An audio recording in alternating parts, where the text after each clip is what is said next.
Welcome everyone. The sessions to the global markets and the business expansion, right? So in this one IAL at Excel, this is the second theme of the Unit 4. Right now, everyone working very hard for the Unit 4 paper. So you can see the syllabus in my first video. You can see the globalization 5 chapters I covered: growing economies, international trade and business growth, factors contributing to globalization, protectionism, trading blocks, and everything, right? So today in this session, we are going to discuss about another 5 chapters we revision in the past papers. You can see the discussion, global markets and the business expansion. In these 5 lessons, we are going to talk about mainly conditions that prompt trade, assessment of a country as a market, right? And chapter 29, you can see one very important lesson, assessment of a country as a production location. Then reasons for global mergers, takeovers, and joint ventures. This is a very like a form of FDIs, right? FDI questions also very popular, right? These are forms of foreign direct investment, reasons for mergers, like takeovers and joint ventures, and another one is a global expansion and uncertainty. These things are there, right? Okay, now if you go to the straight away to the question, the chapter number 27, you can see global markets and business expansion. This is very important model. Business expansion models like a joint ventures, strategic alliances, and everything like that in this chapter. And then the first chapter, conditions that prompt trade. So a small chapter you can talk about the mainly you should have an idea about the push factors and the pull factors, and the cost competitiveness of offshoring, outsourcing, these two elements, and also extending the product life cycle. So these things. So push factors and pull factors. I think if someone do economics, I think you might be sort of familiar with these topics, especially like other protectionism, tariff, and right, economic related topics. So mainly introducing the conditions that prompt trade, like why we need to actually go global, why we need to actually source from outside, obtain the goods that cannot be produced domestically. Every country is not fulfilled with everything. Like every country doesn't have the water, every country doesn't have the oil, gas, everything. So we have to depending on other countries because of this. And second point, obtaining goods that can be bought more cheaply from overseas. Yes, sometimes yes, this country can produce vegetables, but more cheaply from another country we can buy those vegetables or anything, agriculture, it can be industries, anything. We also can produce, but from other countries also they can very cheaply because of the economies of scale. They can produce that same products at a low cost. Therefore, that's another opportunity. That's another condition that trade can be happen. And also excess supplies. Excess supply. Sometimes some countries have surplus commodities in some cases. The countries have too much of a resources they could never use it themselves. Like that, sometimes you see there are so much of oil coming from that another country. There are so much of excess supply of water, from vegetables, apples. Right, you can exchange it for other country. You can sell it to another country. So excess supply is another condition. Right. Now we're going to talk about the push factors. Push factors mean negative factors that existing in the market, in the domestic market, which encourage the organization to seek international opportunities. Negative factors, okay, keep in mind. So what are the negative factors in a country that seek you to opportunities in the foreign country? Saturated market. A saturated market mean like one they are like most of the customers who would buy a particular product already have saturated domestic market, like high competition. And competition, the second one is the competition in the domestic market. There's a high competition domestic market in the product life cycle. Also, when you go to peak level market, we call it saturated, and then you're going to find a new opportunity. You're going to looking for a new business opportunity, trading opportunity in another country. These are the main two push factors. We're going to pull factors. So pull factors mean you can see the pull factors entice firms to into new markets. They are the opportunities that business can take advantage of when selling into overseas market, right? You are looking other countries not because of the negative factors in your country, but because of the positive factors of the other countries, right? So this is we call the increased sales and profitability, right? Other countries, because of the sometimes exchange rates is very high, we can earn more profit. Same thing sometimes. The person also might be thinking, why I'm working 8 hours for this salary if I can get a more paid, more salary for the same job in another different country. So people would be like to go and work in different country because of the this factor, increasing sales and profitability. Second, another pull factor would be economies of scale. Yes, when the firm expand, the average cost will go down. There are certain economies of scale conditions are there. 10 reasons for economies of scale, internal economies of scale, external economies of scale. So I'm not going to go detail into that. Risk spreading. Sometimes you want to diversify your business organization. Therefore, going to be risk spreading is another important pull factor for you. Right. And we are going to the second topic, the offshoring and outsourcing. You can increase your competitiveness by offshoring and outsourcing. Offshoring means moving manufacturing or service industries to a location with lower cost. Right. Classic example is a relocation in 1980s, like call centers from UK to India. Offshoring, right? Giving the important and unimportant, I mean, like not the central one, giving your other additional services to the other countries, called offshoring. Like it can be like a call center. Sometimes the service will reduce the cost, and we can hire workers with particular skills from different countries. Other one is outsourcing. Outsourcing means involving moving entire business function or project to a specialist external provider. It's outsourcing. Reasons for offshore, you can see, to reduce the cost, in order to specialize areas to business, in order to focus on the core competences, right? So outsourcing and offshore, business process outsourcing, this is a new knowledge actually, BPO, KPO, right? Outsourcing can be happening two methods.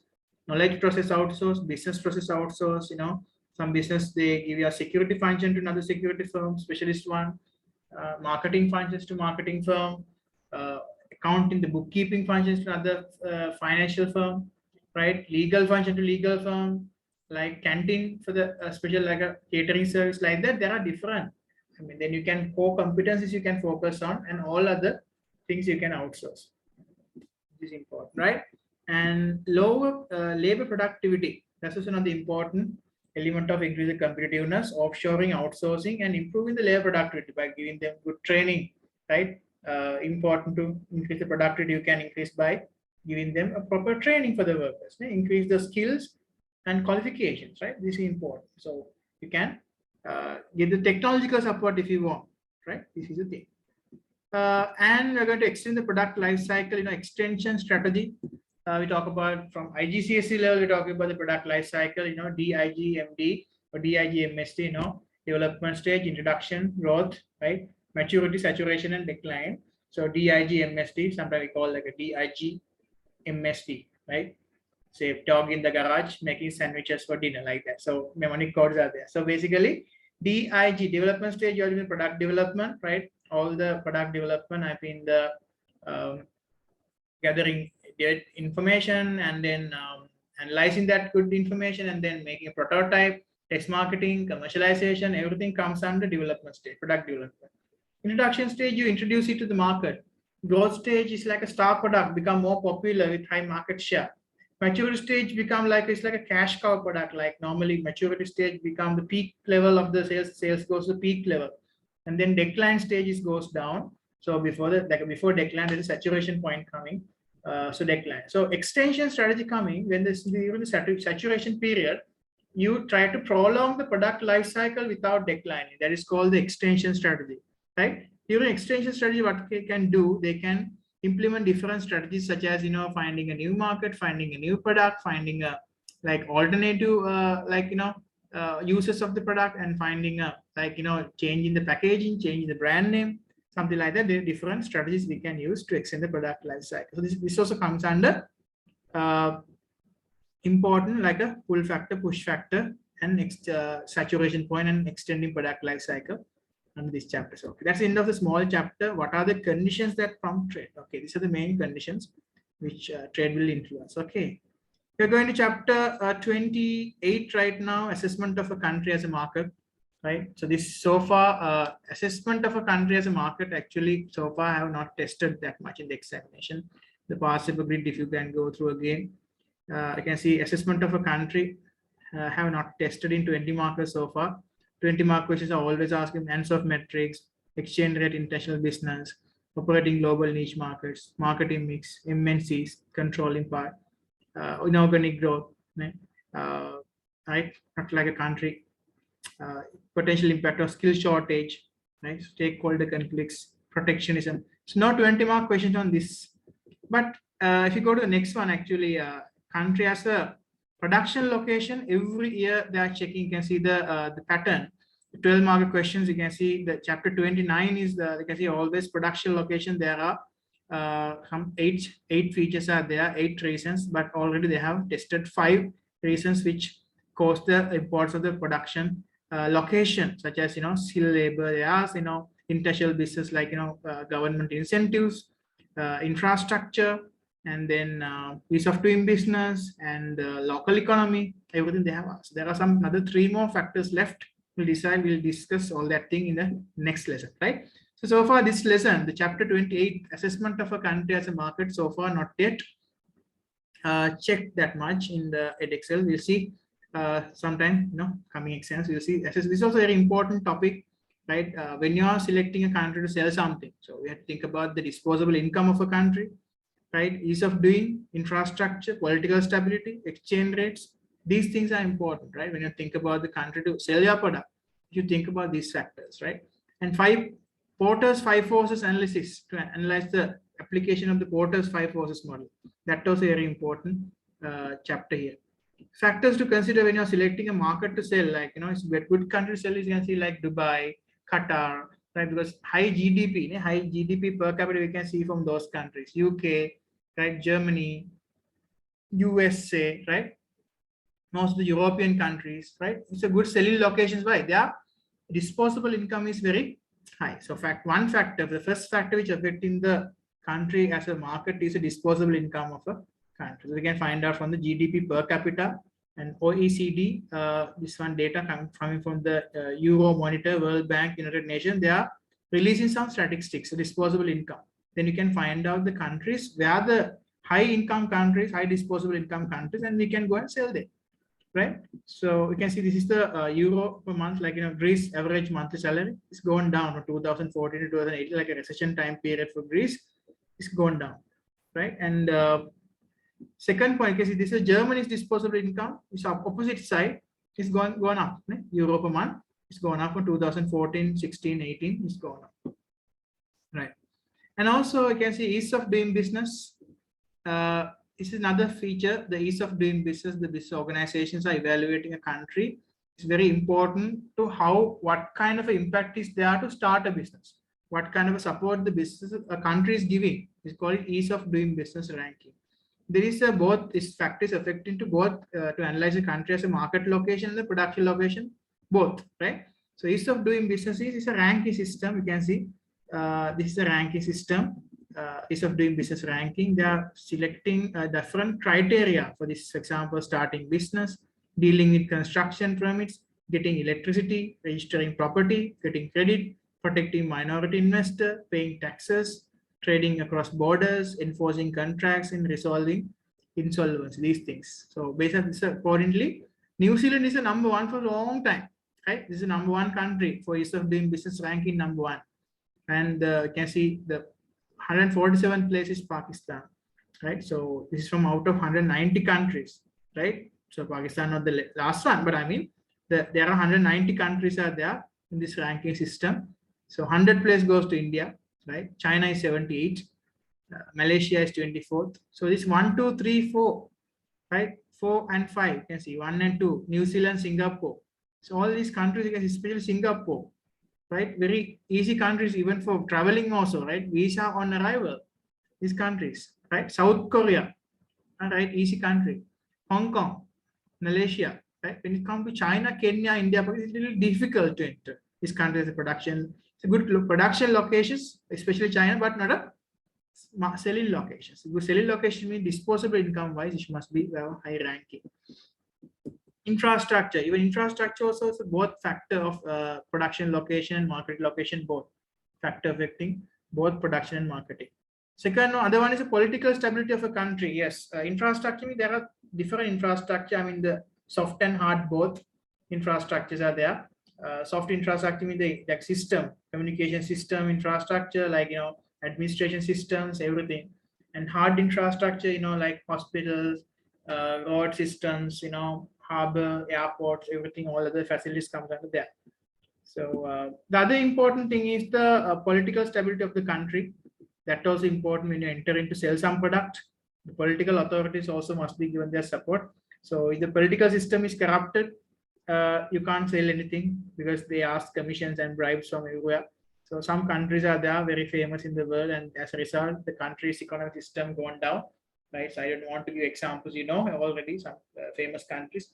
Political stability is really important for a country's development. That's then only all multinational companies are coming to sell their products. Right. So the next factor is exchange rate. Of course, when you're going to another country or you're going to sell to another country, important factor is exchange rates. Some countries are there for sometimes they are one currency equal 100 times. For example, if you take the Sri Lankan rupee with the dollars, right now in this time period is 2022. This period you can see the one US dollar equal like a 360 350 times one US dollars, right? So one real, Saudi Arabian real equal here almost 100 rupees, that is 100 times. So one real 100 times, 1 million is 100 million. So it's like that. So its exchange rate is important. Therefore, we should sell some product to a country which have high exchange rate, which gives, right? So I think it's general knowledge, common sense, anyone can understand exchange rate thing. Yeah, so these are the second topic of this lesson is a Porter's application of the Porter's 5 forces model to assess market. In the Porter's 5 forces model, we talk about mainly bargaining power of supplier, right? Bargaining power of buyer, and threats, threats coming from new entrants and threats coming from substitutes, and the rivalry among existing firms. These things are important for application of Porter's 5 forces model. The bargaining power of supplier, the bargaining power of buyer, type of the threat of new entrants and substitutes, rival among existing. This one actually, Michael Porter is it's important. Porter's strategic metrics, Porter's 5 forces model, everything is very important models to analyze a market area. So we can find out to assess a market. Before you entering into a market, please analyze these 5 forces: bargaining power of the supplier, bargaining power of the customer, threat from the new entrants, threat from the substitute, and the rivalry, the competition among existing firms. That's important to analyze before you go to a country. So according to that, we can find out the force is a moderate force or a strong force or a weak force. Right, so it's very important environmental scanning model. What is that? Porter's 5 forces model. Right, so we are going to most important, I feel, right, it's my just opinion, right? Chapter 29, assessment of a country as a production location. Why I'm saying this is important? You can see these factors. How many factors? 1 2 3 4 5 6 7 8 and 9, right? Out of 9 factors so far, you can see this time that in the Excel papers, you can see my grid. You can see 1 2 3 4 5. All the pink colors, this is the 12 markers. One of the 12 marker is coming from this chapter, from production location, production. So what are the 5 factors? Importance of skill, availability of labor, government incentive, infrastructure, ease of doing business, and the impact on the local economy. So that means out of these 9 factors, already 5 factors they have checked. So that means skill and availability of labor force, it checked in the first paper, right? Infrastructure being tested, government, the political incentives that been checked, ease of doing business being checked, right? So already those 5 checks. So what are the 4 items haven't checked? Cost of production haven't checked, right? Location in the trading block, not checked, right? Political stability not checked, natural resources not checked, likely return on investment not checked. So out of this, there are 1 2 3 4 5 6 7 8 9 factors. Out of 9 factors, 5 factors were tested and 4 factors not tested. We don't know which factor will become. So sometime, why not? They can check again the skill and availability of labor. So anyway, this lesson is like, as a revision, right? I think everyone should know this lesson. As a teacher, I can tell, go through these chapters again and again. And for a businessman also, I think not for just examination. Examination you can pass, but the thing is, this knowledge is really important, right? Get this knowledge into your mind, get this knowledge into your head, and when you become an entrepreneur in future, you can use this. That's the main goal of studying business studies. not just get an A star for the business, right? It's just a additional. I think the main objective of learning this subject is to get some good knowledge to your mind, to your head, to become a good entrepreneur at the end. So that's our wish, right? So when you're going to assessing a country as a production location, right? So this first of all, you should think about the location, production location, right? According to that, I think there is a CEO global competitive CEO survey is there. If you think about the talent, competitiveness, workforce productivity, supply chain network, everything, physical infrastructure, energy, must have this. Must think about the CEO rankings. This is international. They are publishing this one. This is according to 2020 predicted one global CEO ranking. The 100 out of 100 gone by the USA, China, German, Japan, India. It's a point ranking system, right? Global manufacturing. There's a thing called Global Manufacturing Index. According to that, the best place is USA, and then China, the factory of Asia, and then German, Japan, India, like that, other countries. The second factor, the cost of production. This haven't checked anyway. So cost of production is important. In a 12 mark, when you're writing, the structure basically, you have to define what is the production location, and you talk about the main factors. I think at least 2 factors for and 2 factors against the production location. Why production location is important. However, what are the drawbacks of a cost of production location, and the conclusion. So mainly, when you go into production location, you have to think about the cost of labor, cost of the energy, raw materials, and land, everything. So we're going to talk about what are the cost of production location means: labor cost, energy cost, right, material cost, land cost, everything. So this is important part. And labor cost in some countries are very high, sometimes traditionally low, such as China and Myanmar, Bangladesh, Cambodia. Sometimes it's lowest wages. Sometimes you can find. And so rising cost of energy and land having an increasing impact on the location of the plants of some businesses. These things are there. Basically, so cost of the production location is an important factor. Skill and availability of labor force. This is the first question I just asked in 2019 paper. Skill and availability of the workforce. So for that, you should know what are the skills and availability. Some countries are there high skill, high availability of labor, such as India and China. You can see these factors are there. Vietnam. This is good production location, right? How it is important. Just go to this factor, right? And then the other one, you can see the chapter. The third factor, infrastructure. Yes, infrastructure is important, right? It should be cheaper. Road system, right?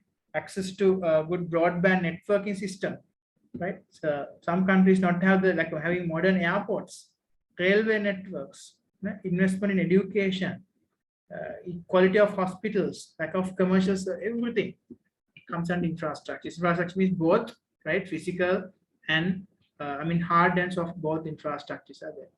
Location of trading block. So far, this isn't checked so far. Location of a trading block. Sometimes you want to be a part of NAFTA. Why? If you go to Canada, from Canada you can go to USA or Mexico. If you go to Mexico, through Mexico you can access Canada and USA through NAFTA agreement. If you go to European Union, you can access like 27 countries through that, right? So government incentives, that's what's important. Political things, government incentive also checked so far in a 12-mark question. Tax exemptions, the duty, income tax, remittances, easy exist. These are the main things. Ownership and other incentives, right? And the political stability, right? So country's political system is really important for actually selecting a country for a businessman to entering, because if political stability is not there, then business will discourage because they have uncertainty and everything will be very high in a country, especially bribery system, right? Ease of doing business ranking. And ease of doing business ranking, this is also tested topic.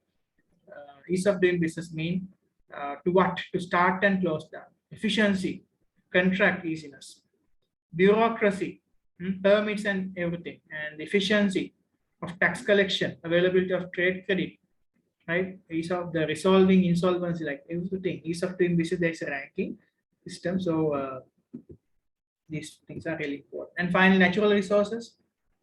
Yes, you have to think about the availability of natural resources. If the country like The production location, you're thinking like a fizzy drinks company like Coca-Cola or Pepsi, they're mainly thinking about the availability of water resources, right? Then they can take the natural resources easily, and then they can make their production, and they can sell or they can export.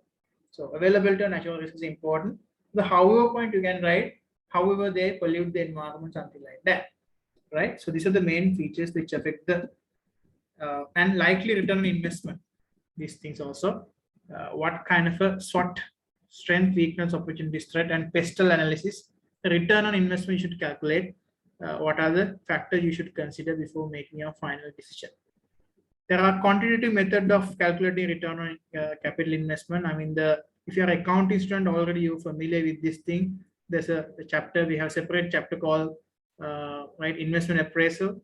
You might be learned this method called payback method, right? ARR, average rate of return method, right? And the discounted cash flow techniques. This thing, right? You must be know all this method, discounted cash flow techniques and all. And you must be familiar with the like NPV, IRR, payback also. But in this case, the business studies section, you're going to learn about the mainly introduction section, payback period method, payback method. So when you're going to a country to produce something, you should take some kind of a return on capital you should calculate by using this method. Payback method, how long it will take to recover the investment. ARR method, what is the average rate, like a return on capital employed. And discounted cash flow methods such as NPV, net present value, IRR method. These are really important. Right, so that's the end of important chapter 29, right? We are going to chapter 30th, right? Reasons for global mergers, takeovers, and joint ventures. This is a form of FDIs, reasons for global mergers, takeovers, or joint ventures. Here we are going to finding out the reasons for the FDIs, reason for the all these M&A, takeovers, and joint ventures. Like you can see in the summary, to spread the risk, entering into new markets, acquiring national or international brand names, securing the resources and supplies, maintaining and increasing the global competitiveness, reducing competitiveness, right? And also making use of a local knowledge, government or legal requirements, and accessing supply chains and distribution networks, sharing costs. So these things we are going to learn, like what are the main reasons why people like to joint venture, or amalgamate, or merge with another companies. Reasons why businesses join together is mainly, you can see, like licensing, franchising, right? These things, licensing or franchising, so intellectual property. Licensing is kind of giving you a license to operate, like a part, like a franchise license. License, okay, you are my license distributor, you have the license, you produce, you have the license, you distribute, right? It's like a restaurant, hotel chain, right? Franchising, if you go to the KFC, McDonald's, Subway, Pizza Hut, this franchise business model, where the franchisor allows another operator called franchisee to trade under their business name. There are fast food franchises worldwide, hotel franchises, gym franchise. There are so many franchise businesses are there. Joint ventures, you can see, spreading the risk and economies of scale. Spreading the risk and economies of scale is important. So that is another reason for going for joint venture globalization, spreading the economic risk and economies of scale. Another important element of the this thing is economies of scale is, the define is in economics also. The increase in the, right, when you expand in the business, then what happened, the average cost will go down. That is called the economies of scale. Right, increase in the, right, when you increase the capacity, the average cost will fall. That is called the economies of scale, right? Entering into the market and trading blocks, that's another important element. You want to entering into market. Acquiring national, international brand names, there's another reason for that. Acquiring brand names and international brand names and patent rights, there's another reason, right? You want to go abroad, right? So these are the main reason. Also securing resources or supply, it's another like a reason. Maintaining or increasing global competitiveness, reducing competitiveness, these are the main reasons why. And making use of your local knowledge, government or legal requirement as a result of government. Yes, some government legal requirements are there. You have to like go for this takeover. You have to control this merger. Sometimes government are not allowing to go for M&A. M&A control measures are there. So therefore, some government they request, okay, if you want to come to China, you have to be a you have to find a joint venture. You can't come alone. Like that, there are some restrictions. You can see accessing supply chains and the distribution networks also really important. Like supply chains are normally, it's like a one motive of taking over a business that operates supply chain is a guaranteeing the supply. Like supply chain is like it can be cross border. That's why we are talking about the foreign FDIs and everything really important. We talk about the horizontal and vertical FDIs. Supply chain is really important in order to reduce the uncertainty. Therefore, accessing supply chains and distribution network is a very important priority thing, right? And also sharing cost and risk. Yes, if you become a merge with another company, you can share the cost and risk, of course. Okay? Even if you go take over, sharing cost and risk is really important, right? So that's the end of this lesson also, 30 lesson. So you can see we talk about the up to chapter 30. So chapter 31, global expansion and uncertainty. So under this lesson series, the fifth lesson, you can see starting from the 26, 27, 28, 29, 30, 31, right? So you can see global expansion and uncertainty.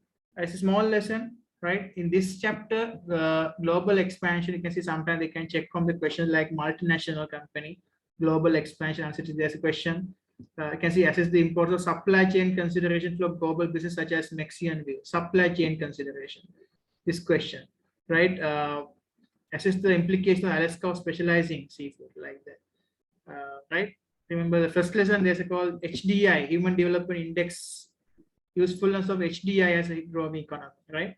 And there are calculations, there are economic related questions, characteristic of developed emerging economies asked, developed economies they asked, but developing economies they haven't checked so far, right? So like that, you can see an advantage of inorganic growth for global business. Inorganic growth means M&A joint venture. Right now we are doing this lesson. So like that, these things. This is the the questions which so far came from this one, and actions of multinational, how to control the MNCs. Like these things are there, and evaluate the impact of movement in exchange rate on industrial business. Exchange rate is what?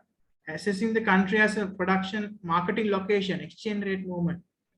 Exchange rate movement is important, right? And like that, there are some couple of questions are there which related to this. You can see global expansion, uncertainty, impact on business movement and exchange rate. You can see right now we talk about now exchange rate question is there.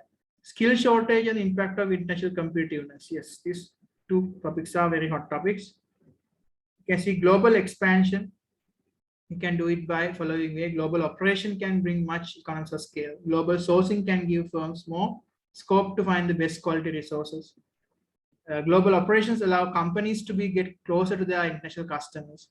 MNCs are available to much bigger range of knowledge and scope of innovation. These things. Global uncertainties there, like not the country uncertainty, there are uncertainties coming. Like you can see common examples in the world. 2008 financial crisis happened in the US. And 2016, there are UK, the Brexit decision is uncertain situation. 2018, the threat of global trade war during the President Donald Trump's time, the US tried a China trade war, right? This was another uncertain situation.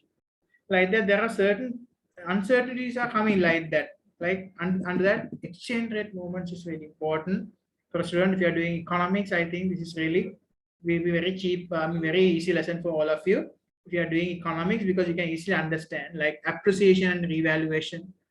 What is the meaning of appreciation of a currency? The value of the currency is going up. Like the amount of local currency that you have to spend for a foreign currency, let's say US dollar, is going down.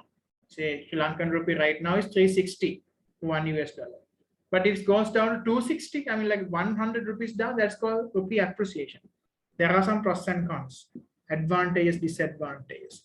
Depreciation or devaluation. If 360 become 560, that become depreciation. There are certain impacts are there for economy, for the importers, exporters. Right? stock was separately impact on exporters. If appreciate, it's bad for exporters. If depreciate, is good for exporters. Opposite happened with the vice versa for the importers. Importers also same. If foreign currency appreciate, it's good for importers, but bad for depreciate is bad for importers. Like that, you should know that general idea. In the significant question, I mean, significance of the exchange rate is depending on the elasticity of demand. You can evaluate your question by using these points. It's dependent on elasticity of the demand, PED, the sensitivity of the demand, significance of the cause of the fluctuation in the exchange rate, right? You can make some fixed contract, we call hedging agreements, right? Then unexpected exchange rate fluctuation doesn't matter. We can agree some fixed exchange rate for you, right? Like there are some certain strategies to minimize the effect happening from the exchange rate. And followed by the economic risk of a country, right? Economic risks mean coming from different ways. The movement of exchange rate, like interest rates, unemployment, trade, balance of trade, everything. And higher wages, right? Skill shortages and the impact on international competitiveness. Like this is important concept. Another one, skill shortage. Some countries, yes, there's unemployment happen because of this situation. Skill shortages. Therefore, sometimes higher wages. Population sometimes might be thinking to migrate from another country due to high wages.